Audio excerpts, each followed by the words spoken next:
Delhi AIIMS மருத்துவமனை விடுதியில் திருப்பூர் மருத்துவ மாணவன் சரவணன் உயிரிழந்த விவகாரம். இந்த விவகாரத்தை கொலை வழக்காக டெல்லி காவல்துறையினர் தற்போது பதிவு செய்திருக்கின்றனர். இது தொடர்பான கூடுதல் விவரங்களை நம்முடைய செய்தியாளர் மதி அழகிடம் கேட்டு தெரிந்து கொள்ளலாம். மதி அழகன், தற்போதைக்கு இந்த திருப்பூர் மாணவர் சரவணனுடைய இந்த சம்பவம், இந்த மரண சம்பவத்தை என்னென்ன பிரிவுகளின் கீழே வழக்காக டெல்லி காவல்துறையினர் பதிவு செஞ்சிருக்காங்க?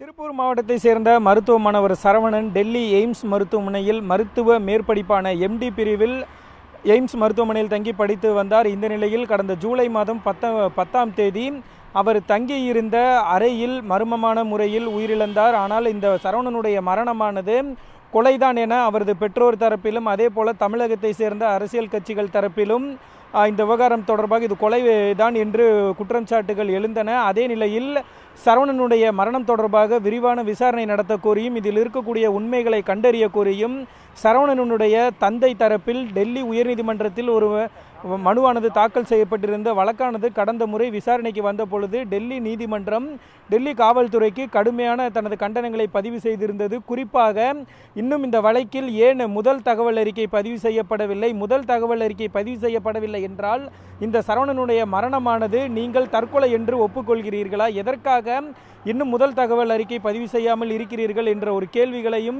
உயர்நீதிமன்றமானது எழுப்பி இருந்தது. மேலும் உடனடியாக முதல் தகவல் அறிக்கையை பதிவு செய்ய வேண்டும் என்றும் டெல்லி உயர்நீதிமன்றமானது காவல்துறைக்கு உத்தரவிட்டிருந்தது. இந்த நிலையில் இந்த வழக்கில் டெல்லி காவல்துறையானது இன்று முதல் தகவல் அறிக்கை பதிவு செய்திருக்கிறது.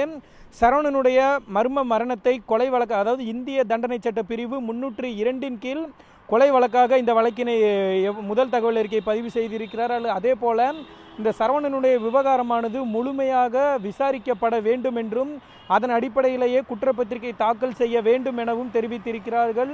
எனவே இந்த வழக்கானது அடுத்த முறையாக ஜனவரி மாதம் விசாரணைக்கு வர இருக்கிறது. அப்பொழுது இந்த முதல் தகவல் அறிக்கை குறித்த விவரங்களை டெல்லி காவல்துறையினர் உயர்நீதிமன்றத்தில் தாக்கல் செய்ய இருக்கிறார்கள். மேலும் சரவணனுடைய கொலை வழக்கு விசாரணையானது டெல்லி காவல்துறையினுடைய சிறப்பு பிரிவான சிறப்பு விசாரணை பிரிவுக்கும் சரவணனுடைய வழக்கானது மாற்றப்பட்டிருக்கிறது. மனோஜ், மதியழகன், பல்வேறு மர்மங்களை கிளப்பிய இந்த சரவணனுடைய இந்த மர்மமான மரணம் தொடர்பாக தற்போதைக்கு டெல்லி காவல்துறை கொலை வழக்காக பதிவு செய்து முதல் தகவல் அறிக்கையையும் பதிவு செஞ்சிருக்காங்க அப்படின்னு சொல்லியிருக்கீங்க. ஸோ இந்த முதல் தகவல் அறிக்கையினுடைய அறிக்கைகள்லாம் கிடைப்பது ஒரு பக்கம் இருந்தாலும் இந்த வழக்கு அடுத்த கட்டத்தை எப்படி எட்டும் என்று நாம் எதிர்பார்க்கலாம்? என்னென்ன கோணங்களில் விசாரணை நடத்துவதற்காக டெல்லி அரசு மற்றும் டெல்லி காவல்துறை திட்டமிட்டிருக்காங்க? அதாவது இந்த வழக்கை ஆரம்பத்திலிருந்தே முதல் தகவல் அறிக்கையும் பதிவு செய்யப்படவில்லை. உயர்நீதிமன்றத்தினுடைய தலையீட்டின் பேரில் தான் தற்பொழுது முதல் தகவல் அறிக்கையானது பதிவு செய்யப்பட்டு இருக்கிறது.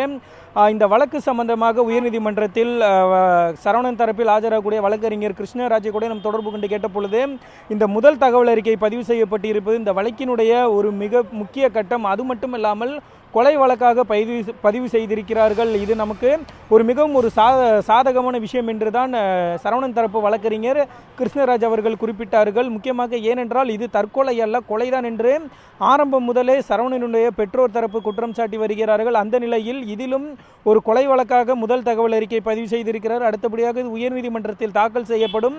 அப்பொழுது இதனை தொடர்ந்து இந்த கொலை வழக்கு என்றால் கொலை வழக்காக பதிவு செய்யப்பட்டிருக்கிறது என்றால் இதற்கு என்ன காரணம், என்ன, யாரெல்லாம் செய்திருக்கிறார்கள், விசாரணையானது அடுத்த கட்டத்திற்கு தற்பொழுது நகர்ந்திருக்கிறது என்றுதான் நாம் சொல்ல வேண்டும். மனோஜ், அடுத்தபடியாக உயர்நீதிமன்றமானது இதில் தலையிட்டு அடுத்த கட்ட நடவடிக்கைகளை எடுக்கும். அதே போல இந்த வழக்கு தற்பொழுது சிறப்பு காவல் பிரிவுக்கு மாற்றப்பட்டிருப்பதன் காரணமாக விசாரணையும் விரிவான கட்டத்தை அதே போல மிகவும் விரைவான கட்டத்தை நோக்கி நகரும். மனோஜ்.